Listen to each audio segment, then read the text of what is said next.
think it was 4 minutes in, we turned them over in the corner, and the crowd goes, I mean, we didn't score a goal. I don't even know if it was a chance, but the crowd goes nuts because they knew, okay, the style's going to be high pressing.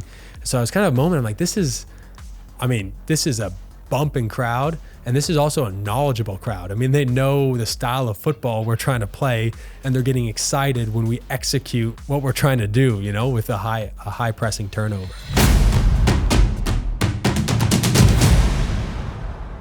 Welcome to a new edition of the City Voice podcast. I am joined by an extremely special guest. Kyle Hiebert, welcome to the show.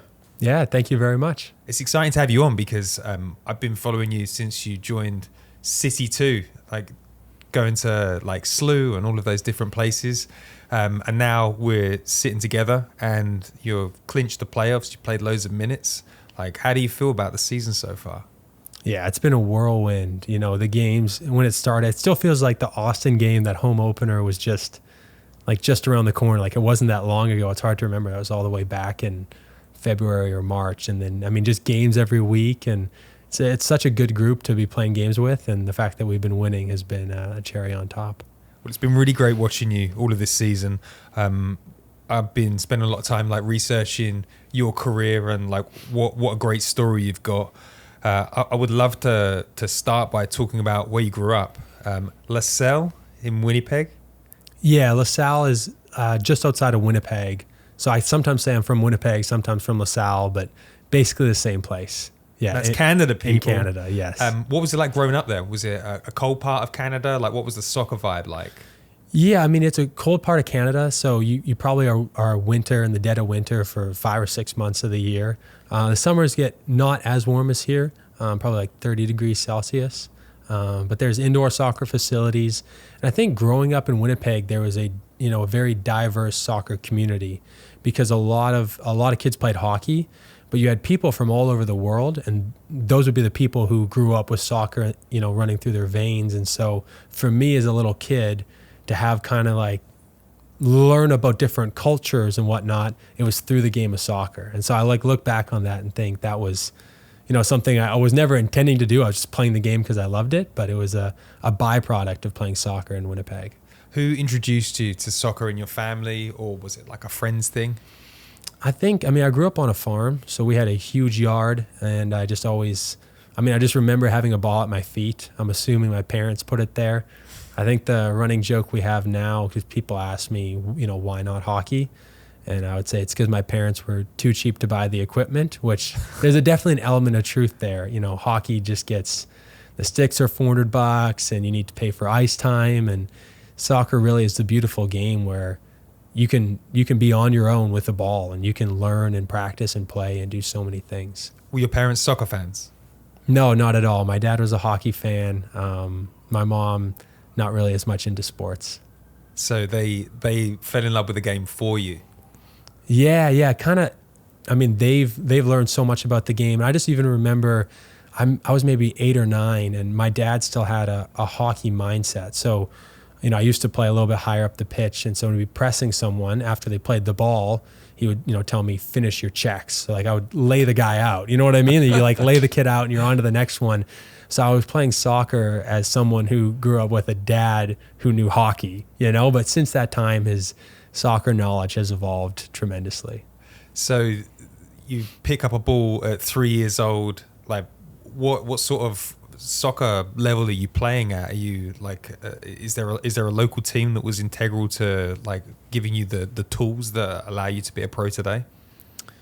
Yeah, I think for the first however many years it was just for fun, and I'm trying to remember the teams that I was on. There was one memory, I think I was 6 or 7, and playing other communities outside of Winnipeg, and we go up 3-0 in the first half, and I have a hat trick, and they're short players, so we need someone from our player to go join their team, and so I switch teams, and then I score a hat trick for their team, and so it's one of my favorite soccer memories as a little kid was, when I was 6 or 7 and I played myself to a 3-3 draw. Now that wasn't the highest level at all. I think probably when I was 13 or so, 12 or 13, getting involved with the provincial team. There was an academy through high school called a National Development Center.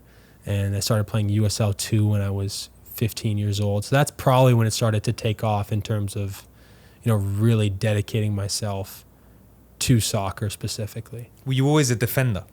No, I was a midfielder probably until I was 16 years old. I played midfield.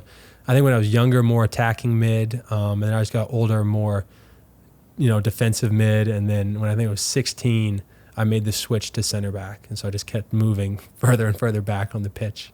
Do you think playing in midfield has given you that ability on the ball to move between the lines? Does it help being a midfielder once you've dropped into defense?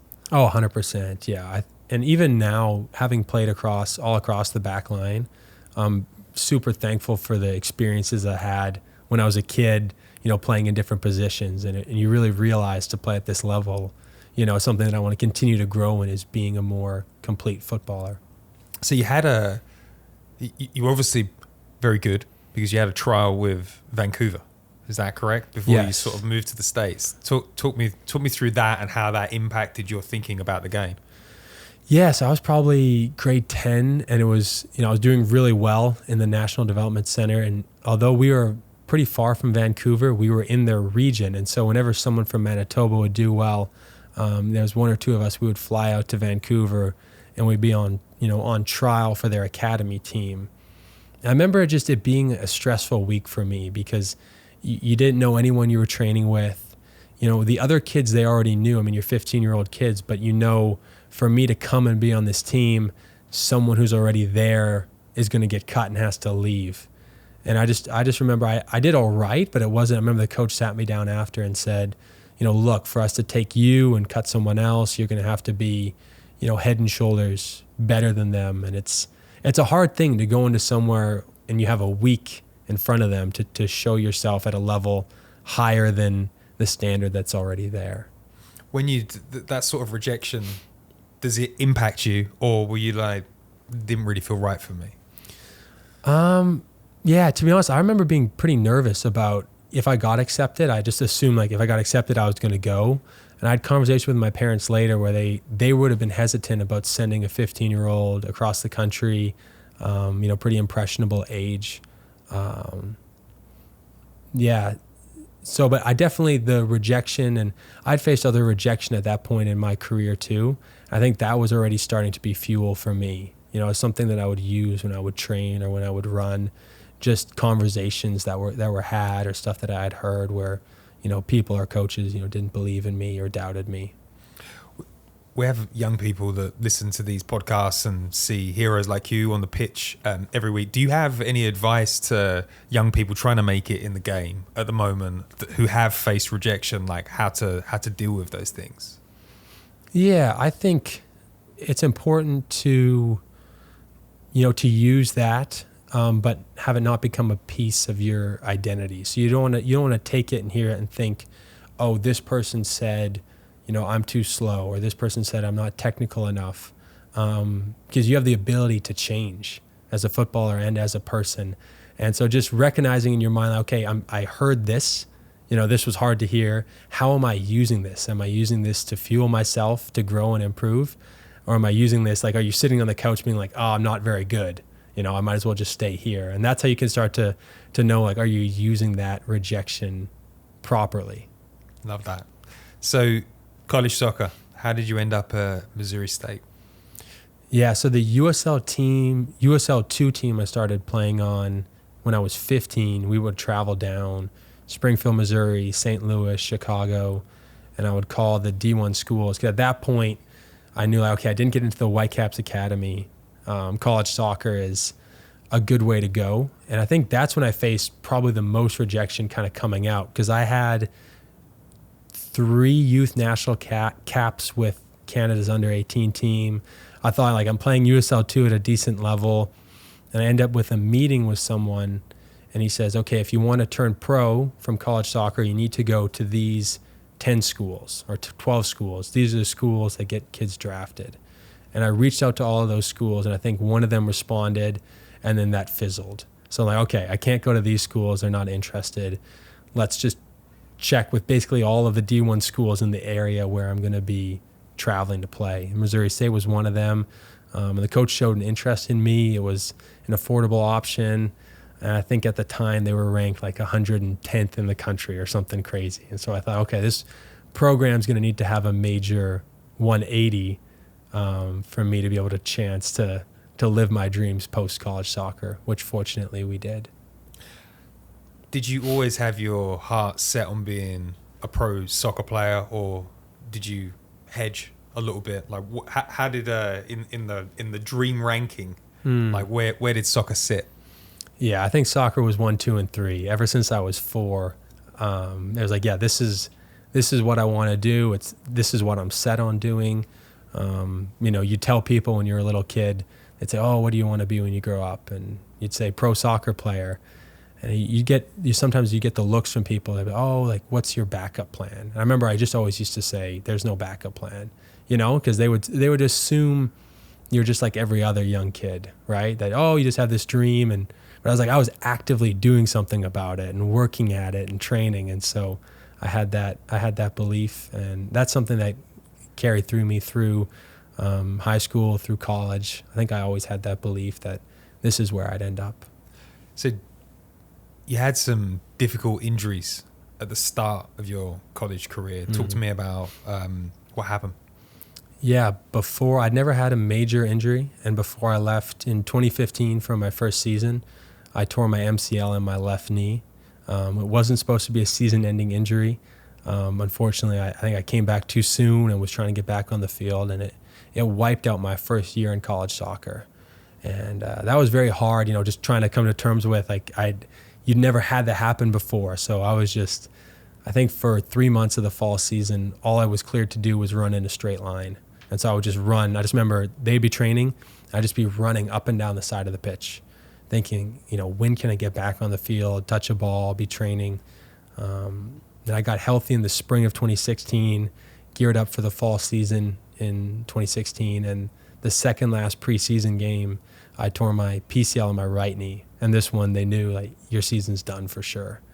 So I think that was harder to kind of reconcile because I had just missed my first year, gotten healthy, fought my way, not only onto the team, but into the starting lineup, and then to be, all right, you're going to miss another year. That was probably the darkest time of my college career. How do you get through those times? You're an athlete. You've been dreaming of being a pro athlete since you're 4, and then all of a sudden, two difficult things have happened to you. Like, what tools do you lean on for those sorts of moments? Yeah, I leaned heavily on my faith in God. A lot of time in prayer, a lot of time just openly talking. Why is this happening to me? I mean, I was frustrated, and I also leaned on my family as well back home in Canada. I think if we could track the FaceTime minutes I had with my mom and dad during that time, it was pretty high. Then you come back from those injuries. How long does it take before you truly trust your body? Because is there sort of if I turn sharply, is something bad gonna happen again? Do you have to work on that side of your game? Yeah, to be honest, I think that was one of the hardest times too. That's probably the only time I thought this will be what stops my soccer career, was actually the spring of 2017 following the knee injury in 2016, and I had pain in my knee the whole semester, but structurally it was sound. And so that's one thing that just robs the joy of the game is, you're being told, yeah, your knee's fine, but every time you go out to do the game you love, you're playing through pain. And that pain, just got a little better. It continued through the fall of 2017. So it's actual pain. It's not just imaginary pain. It's not just imaginary pain. Yeah, it's not just imaginary. And it's just funny looking back because that was pain in my right knee. I mean, every time I struck a ball over 15, 20 yards. And so I started playing left center back, and I was using my left foot in training pretty much all the time. And so I became a much more two-footed player, which now, for St. Louis City has been something where I've been almost playing exclusively on the left side, using a lot of my left foot. And that was stuff that I had worked at before, but that year in 2017 when it was like I don't want to use my right foot because so you had to. I had no choice, right? So I was working at it like crazy for that year, and that's something that's helped me tremendously. How long did it take for the pain to subside? Probably spring of 2018. So there's, I tore it in August 2016, got healthy, end of 2016, and all of 2017, I had pain in my knee when I played. I mean, I definitely think it's something that fans don't consider, that when you guys are out on the pitch, quite often you're playing with niggles, injuries that have taken a while, and they don't understand the psychological barriers that you push through to get to your goals. Yeah, I mean, once you get to this point of the season, it's rare to be feeling 100%, and so you're always, but you'll have maybe a bad game, or someone will have a bad game, and there could be stuff going on injury wise or family wise, and yeah, you're right. I mean, the fans, they won't have any idea, and so it's something, I think that's something about being a good pro is, can you find a way to execute at a high level even when you do have those games where you're like, it's just a get through it and try and get 3 points game. There's not a lot of joy in it when you're playing through a lot of pain. So when you finally get back on the pitch, you're feeling fit, like you really broke out, didn't you? Like, there was no stopping you. Like, you were player of the season. Like, you had a really good time when you came back into the side. You really made a name for yourself. Yeah, so I came back in 2017. I think we had a good year in 2017 and 2018. And then 2019, I mean, I've said it a bunch before, but we had a ton of team success. We went 16-0-0 in the regular season, won the program's first ever NCAA tournament game. And then with that kind of team success, we were such a close-knit group, came a lot of individual accolades as well. And so I was a starter playing well, and to be honest, not really focused. And I had no idea. I mean, I remember when I got to be an All-American in 2019, it was not something, I never thought I would be an All-American. I mean, that was something that I'd heard of, but it was because our team, there's so much additional work put in by our team that allowed me to get, those rewards and accolades. Yeah, I've got it written down here, MVC Defender of the Year, 3 straight years running. The first player to do so. Do those awards mean something to you as they're happening, or are you just so focused on the bigger picture? Yeah, to be honest, I think very focused on the bigger picture and what we could do as a team, and then those things, I think they just follow. They tend to follow because they'll always look at, okay, this is a really good team. Let's give some individual stuff to players on this team, and there was a lot of collective defending that helped me, get those awards. So the last kind of bit of adversity that you faced before we get into the St. Louis story, you were part of the 2022 Super Draft, but Yes. You weren't selected. Did you do you have an expectation that might happen? Did you speak to any clubs before? Like, what was it like going into that? Yeah, actually, funnily enough, our season ended fall of 2021. I know college soccer's done. Me and Josh Dahling get put on. We're kind of on the extended list to be eligible for the Super Draft and to go to the MLS Combine. We have to fill out, it's probably 3 or 4 hours of paperwork. You do all this personal information, you're putting stories, favorite song, childhood memory, you're giving them everything. And we're training to get ready for the Combine. And I remember, the 3 or 4 days before the Combine, we get an email saying, yeah, you haven't been selected for the MLS Combine. And then that's when it hits me, all this work that, I'd put in, our team had put in, and now I don't have an agent. You can't just text someone at a professional club, hey, can I come? That's just not how it works. I have no connections. So I'm thinking, what on earth am I going to do? I remember my wife and I was married at the time. We were praying through it. We don't have any answers. And the very next day, John Hackworth called, and he had seen me play, and he had this opportunity with St. Louis City 2. And I remember hearing it, thinking, okay, I have 1 year with a next pro team for a first team that doesn't exist yet, with an option to get in with the first team. It was just a slam dunk opportunity. I remember him asking if we had any questions, and I think I came up with 1 or 2 things to ask, but I was like, I really didn't care. It didn't really matter the amount of money or whatnot. I was signing that deal as fast as I possibly could. Did you feel like there was somebody watching over you in that moment when that connection came? Were you like, wow, this is special? Yeah, I mean, it was a huge answer to prayer. And then also, I've always got a special place in my heart for John Hackworth. He was the guy who came out and saw me play. He was the guy who, would have said, hey, let's take a chance on this guy from Missouri State, which is, again, for so many years, not a prominent college. Like, let's take a chance on, an undersized center back. Let's do that. And so that's something that I'm extremely grateful for. So were you paying attention to St. Louis City SC coming into town? Had you sort of been, I guess you're in the same state. Were you aware of what they were building here before you sort of signed on? I was, but I was pretty naive as to kind of the behind the scenes in the process. I just knew the first team was coming in 2023. And Next Pro just wasn't even a league yet until 2022. So it was probably only later in fall when people were reaching out to me like, hey, there's a second team coming before the first team. And I didn't really understand what that meant or what that would look like until later, really probably, a couple of weeks before Hack called, when I started to have a realization of what this new league would be and the opportunities it would provide. And you weren't the only player from Missouri to come, right? Right. There was a few of you. Yeah, me, Josh Dalling, Michael Creek. So there was three of us.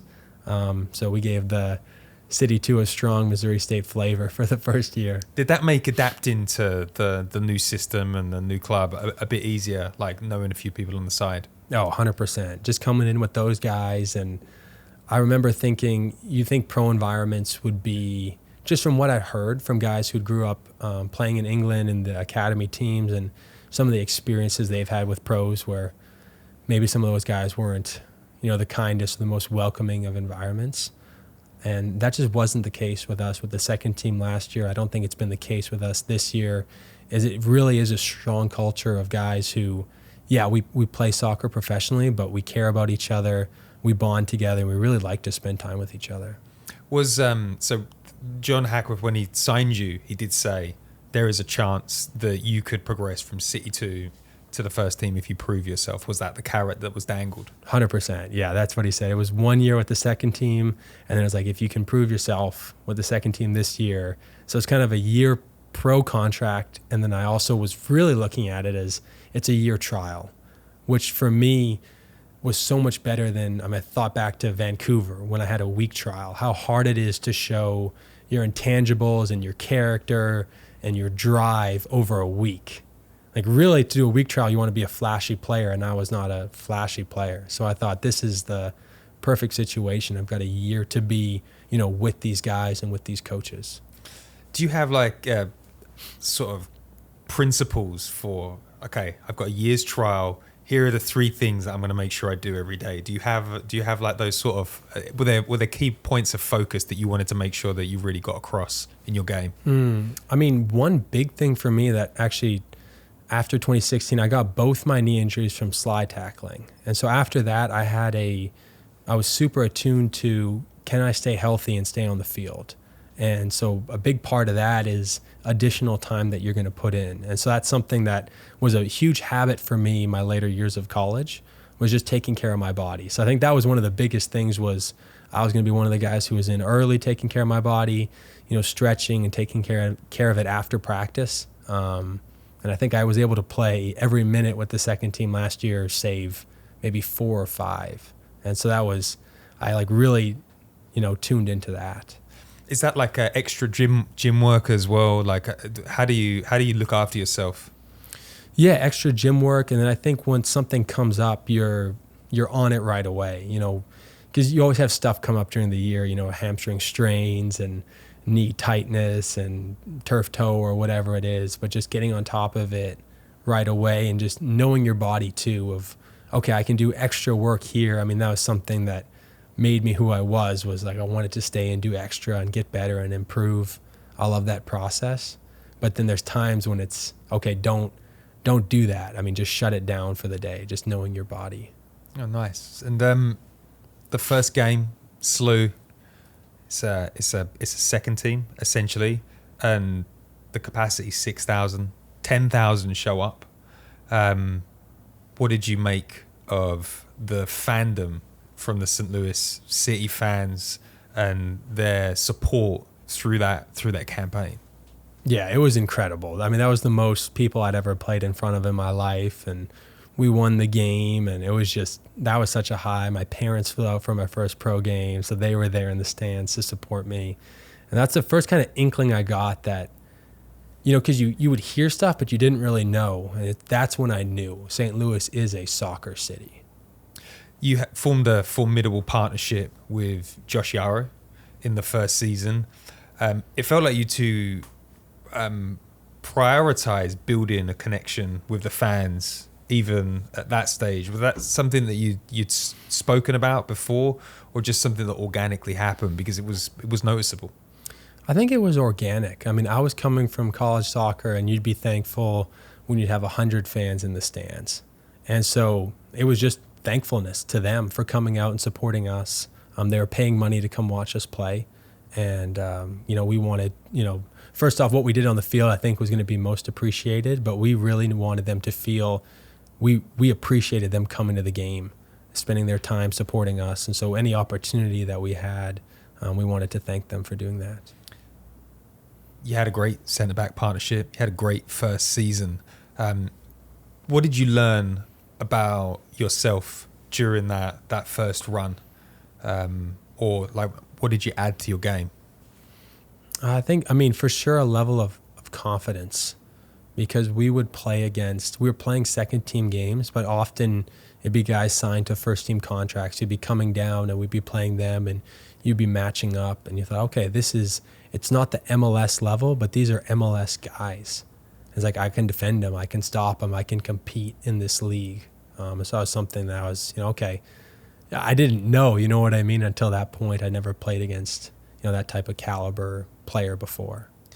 And as the season developed, players dropped in, top players that you're playing with every day now. But was it fun that, all of a sudden there'd be a Klaus in training, and then there was a Roman in training, and then there was a Thomas Ostrak in training? Did it start to feel more and more real that at the end of this, if I do well, I'm playing with these guys every week?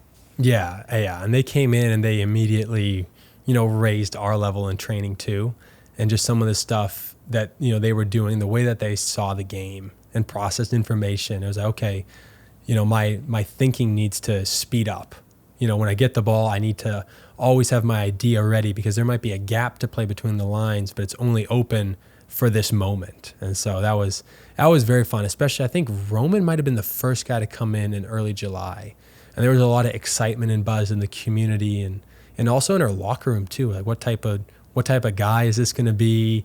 What type of quality is he going to have? And you could see from the get-go, okay, this is a high level. And then the rest of the guys came in, Edu, Klaus. I think Joachim was still injured at that point, so we never really got to see him play.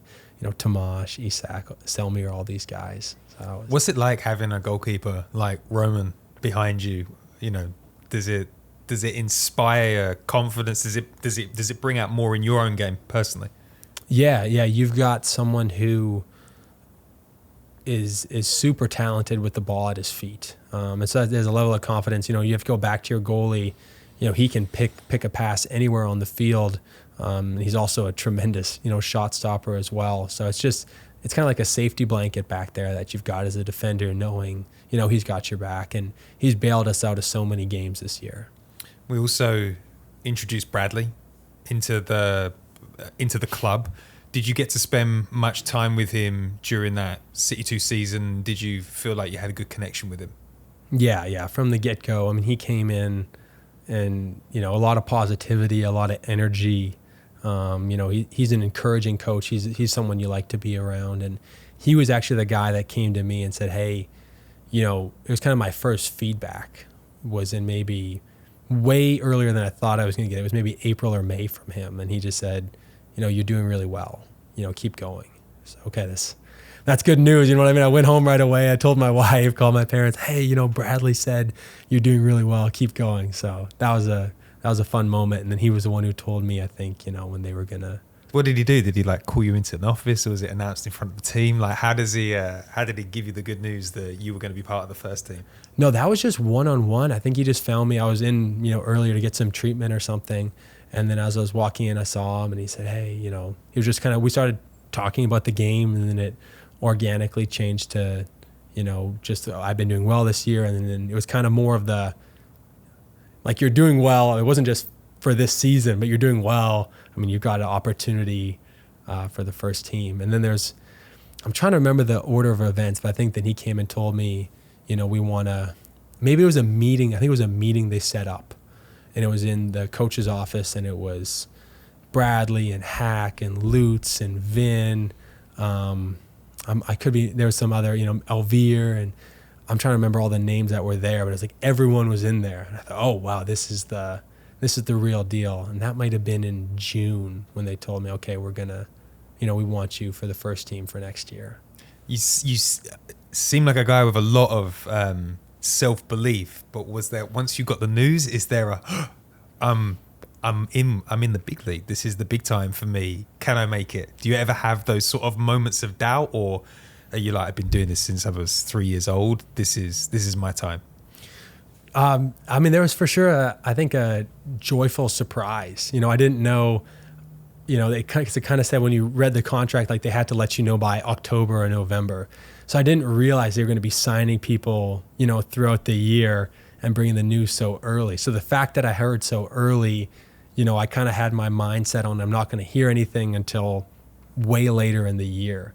So the fact that I found out so early and could tell family and everything was just a really special moment shared by, Cassidy, her family's from St. Louis, so we could share with all of them.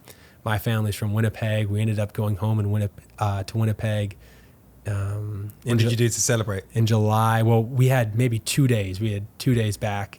So we had a family event with extended family on both sides and just said, hey, it's kind of awkward sharing actually. Like, hey, can I say something? You know what I mean? We signed a first team contract, but everyone was very excited. So it was a cool moment. So the City 2 season ended with success, like winning the Western Conference. Did you enjoy that moment, and was it special to be with that group of guys during that phase? Yeah, there was a moment, and it was cool having the first team guys come in, but there's a moment I realized, with college soccer, you'd have the seniors leave and new freshmen come in and some people transfer. But it's like, oh, this team is not going to stay together. We've got something special in this group. Let's make the most of it on the field. So it was a good group of guys, but it's like, this is kind of like a 1 year thing, this is this year. And then, people are going to go, some of us were able to get first team deals and some are still with the second team, but a lot of guys went elsewhere. So it's kind of a moment, like, oh, it's bittersweet. We got the excitement around the corner, but we've got 1 year with the second team. We've got 1 year with this group of guys. Can we make it count? It was quite nice to cap it with the Leverkusen game. Did I think Josh mentioned it in the speech before. He's sort of echoed your sentiment there that this is a special moment. Let's go out and enjoy it. Yeah, up against a Bundesliga team with the type of quality that they had. First game of the stadium, we were supposed to have it earlier in the year. It got cold. It got pushed back. It was cold. That was just really cool. And now as I'm watching, I watch a Premier League game, it's like, oh, Diaby is playing for Villa. Very well as well, right? Very well. And you know what I mean? I was playing against him at City Park, or Hudson Odoi is with, Forest, and so I was like, okay, I was playing against him. And you watch, Leverkusen highlights as well, and you see, okay, these guys were there, we played them. And they're talking about Leverkusen challenging for the Bundesliga this year as well. Yeah, I mean, they got a good team. I just remember we played them. I thought, oh, it was a funny moment in college. One time we had, I think it was maybe 2019, we were getting ready to play D2 side in a spring game, and we didn't have a scout on them. So our coach said, we want to practice kind of going through a scout. So we're going to watch, I remember we watched clips of Atletico Madrid, and we prepared to play Atletico Madrid, and the guys are kind of like, what are we doing? Preparing to go against Griezmann, and I forget who was all there. And it was just kind of a whole nother world. But then we actually watched Leverkusen clips some of the clips was them playing Atletico Madrid. And I remember thinking just how wild it was to me a couple years prior. Like, we weren't playing Atletico Madrid, but we're watching a team that's playing them and competing with them, and that's the team we're going to play. And I just kind of was like, oh, full, it took me back moment. Awesome. So preseason starts. You go to Coachella. Who in the squad did you sort of like vibe with the most? Were there any sort of like players that really like helped you get to grips with what was about to come in that preseason? Yeah, Edu and I were roommates, and he was someone who's come from a really high level in the Bundesliga. Creek as well. The three of us, we all attend the same church, and our wives are close, and so we're really close friends. And so we were guys who'd been hanging out beforehand before those trips. And he was someone who was encouraging me a lot. Hey, Bradley believes in you. Like, you've got to, because at that point I was like, okay, I made it to the MLS. Now I want to fight and grind for a chance to play. It's like, you've got a real chance to start at the beginning of the year, And so it's kind of like, oh, I've got a chance to start for this team. So it was just kind of, there was so much that happened in preseason and the beginning of the year that was very, very exciting. Did Bradley tell you anything in preseason about what he wanted from you? Yeah, I mean, he said just, play free, play with confidence. I think he wanted, he had seen the player that I was with City 2 last year, and I think he wanted me to just enjoy the moment and be that type of player, continue to learn and grow. And he's someone who would, show, okay, be seeing this in this moment, but continue to be the player that I was. Like, I didn't have to completely change everything of who I was as a defender and, on the ball and these things, but just improve these areas and just keep being who you are. So what did you feel when the team was announced for Austin? Yeah, I think we probably found out 2 days before. That was I was like, this is real. I mean, I'm gonna start, in the MLS against. Did you get butterflies immediately? Immediately. Yeah, I'm going up against Driussi, who I think he had 22 goals last year. One of the best players in the MLS, and this is gonna be a guy who, I'm gonna have a chance to tackle and defend, and it was really cool. What was that atmosphere like for you as a player? I mean, because Austin is has an unbelievable atmosphere, right? Mm. Was it scary to play in there? Was it like, whoa, this is even bigger than a City 2 game last year? Yeah, for sure, bigger. I mean, I'd say the biggest thing that you noticed was, you couldn't hear anything. So Bradley's trying to say something on the sideline, but you don't know what he's saying, or you're trying to communicate to someone across the field and you can't, they can't hear you. But to some degree, after the first couple of minutes and the nerves die down, you're just playing football. You're just enjoying yourself. And it was a roller coaster of a game. I remember when we scored, because I think the couple preseason games before we didn't score as many goals. And then Tim scored in the first half. It's like, we could really score. We could really do this. And then they equalized and they went up 2-1. And then we equalized. Like, we could really salvage a point here. And then Klaus scored. It's like, we could really steal 3 points. For me, my favorite game of the year, Austin. In the dressing room after, was there like we just competed with Austin. Like, we could be the real deal. I mean, because I spoke to Klaus before the game, and he was confident in the squad that we would compete all season. What did you think about the squad, having trained with them but not seen them in a real game? Did you have the same belief in the squad as Klaus? What were you thinking? Yeah, I would say I definitely had the belief in the squad, but I knew, I believed in the squad, but I knew Austin had been to the Western Conference, finals. They were a top team from last year. So I thought, this is going to be, a war out here. And so to actually win the game, it was, just confirmation that we could be this team. That was kind of the words, like, we can be this team who competes in this league at a very high level. And the celebrations were just incredible. I mean, just the joy throughout the whole club. Everyone was just over the moon. The big game, though, was the home game where you like, I really want to be on that pitch for that first game. Was there? Oh yeah, because I had been, just in my head, I looked back. Okay, I'd been, the first ever City 2 professional game, first game of the stadium with Leverkusen against Leverkusen in the fall. But then, Charlotte was going to be, forever. That will be City's first MLS game in the stadium. So it was something like, yeah, I want to be out there so bad. And then when I found out, family was already coming in town. They said, okay, whether you play or don't play. So you have to take a chance. Yeah, you have to book those tickets. Yeah, book those tickets. I mean, I think my parents booked tickets for the Austin game too. They came to Austin and Charlotte, a month before the game. I was like, guys, I have no idea if I'm going to start. I have no idea if I'm going to play. I don't even know if I'm going to be on the roster. I just don't have a clue yet. They took a chance and it paid off. What was that game like?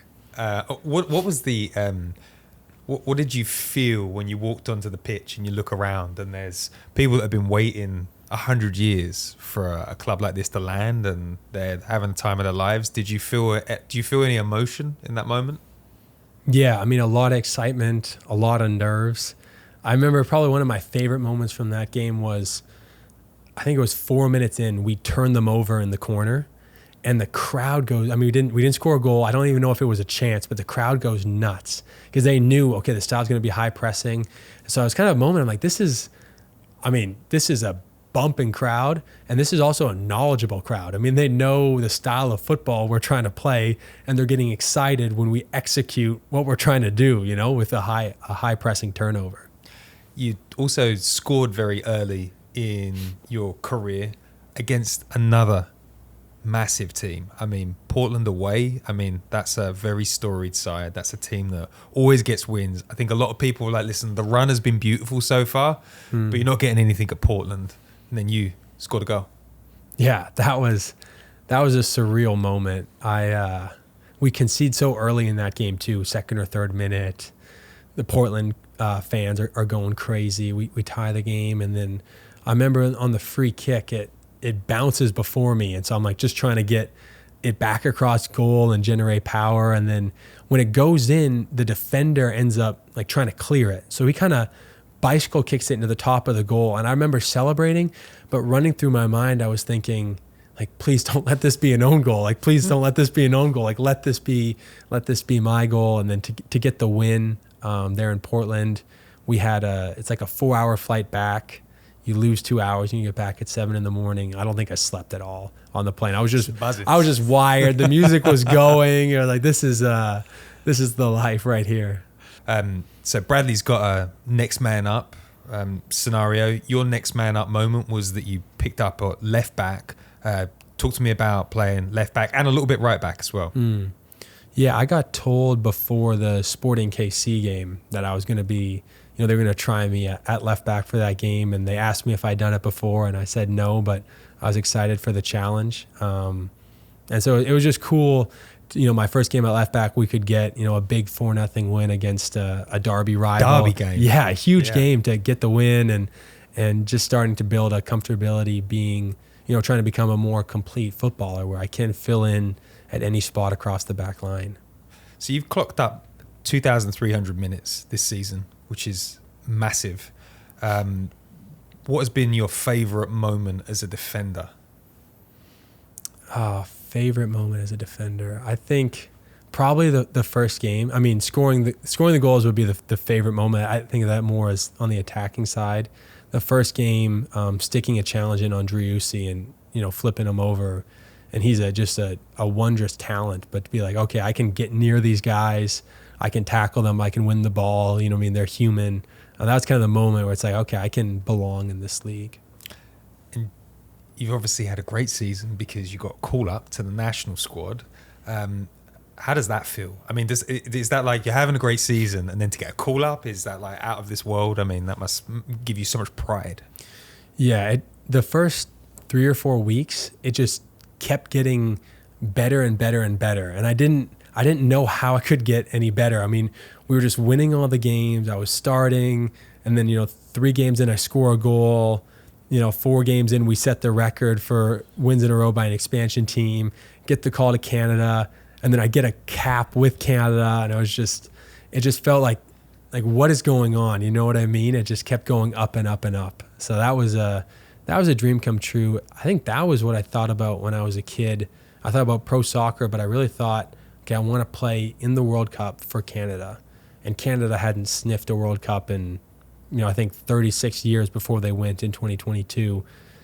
And then, I was not anywhere near that roster until this year. So to get the chance to get the call up, and it was the first camp post World Cup. So it was all the guys from, Is it fun? From the World Cup. Yeah, it was all the guys I just watched at the World Cup. I mean, they didn't get out of their group, but they did, tremendously well to get to the World Cup, and they did Canada proud. And it was just fun being one of those guys. And you're going to the playoffs, second season running. What's the feeling in the dressing room? Like, are you one game at a time, or are you dreaming big? Like, what's going on? Yeah, one game at a time. When we clinched the playoffs, we knew for a while you were going to be a playoff team, and so now, obviously, a big goal for us would be, can we win the West? Brilliant. And we always like to end the podcast with a message from you to the fans. We know that they love you, and that they'd love to hear what you got to say. Yeah, I mean, from the bottom of my heart, thank you to the fans who show up day in and day out, supporting St. Louis. The amount of stickers that I see, and banners and shirts, and then in the stadium, it's an electric atmosphere, but it's also an atmosphere that makes a difference. This is not an atmosphere that's in every club across the MLS. So the noise and the energy that they bring, it helps us win games. I mean, you look at our home record versus away record. So they're making a difference for this team. We love them, and we're excited to be in front of them. What a great message. Well, that ends the show. Kyle, you've been absolutely amazing on the podcast and on the pitch this season. So thank you for joining this. And if you are listening to this, remember, go to Apple or Spotify, leave a 5-star review, and make sure you let Kyle know how great he was so that he'll come back next season. And on that note, I'll say ciao for now. Thanks for listening. Awesome. Thanks, Pete.